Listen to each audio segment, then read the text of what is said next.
Nadimpalli channel వీక్షకులకు నిర్వాహకులు ప్రభాకర్ గారికి నమస్కారం. మనం ఇప్పుడు కార్తీక మాసంలో ఉన్నాం. శివుడికి చాలా ఇష్టమైన ఈ నెలలో చదవలసిన పురాణ కథలు కూడా ఉన్నాయి. కార్తీక పురాణంలో రోజు చదివేందుకు ఒక్కొక్క కథ ఉంది. ఈ కథలన్నీ మనకు మంచిని బోధించేవి. కార్తీక పురాణం అంటే కార్తీక మహత్యం.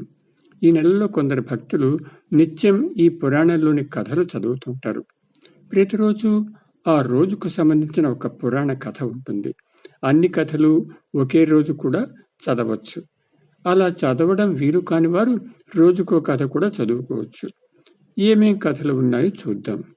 అందులో అంటే కార్తీక పురాణంలో మొదటి కథ ఏమిటంటే, ఈ కార్తీక మాసంలో మనం చెయ్యకూడని పనుల గురించి ఉంది. రెండోది కార్తీక వ్రత విధానం గురించిన కథ. మూడో కథలో సోమవార వ్రత మహత్యం గురించి రాశారు.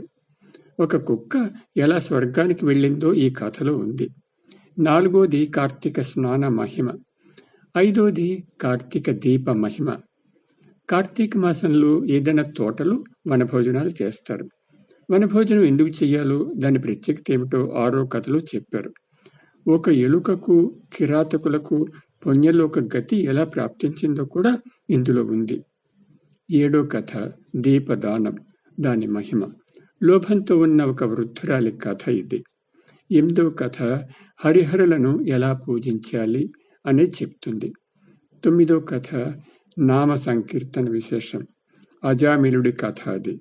10 అజామిలుడికి విష్ణు పద ప్రాప్తి. 11 అజామిలుడి పూర్వ జన్మ చరిత్ర. సుందరుడను ఒక విప్రుని కథ 12వ కథగా కార్తీక పురాణంలో ఉంది.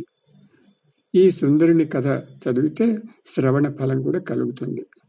13వ కథ ద్వాదశి వ్రత మహాత్యం, ధర్మవీరుని కథ.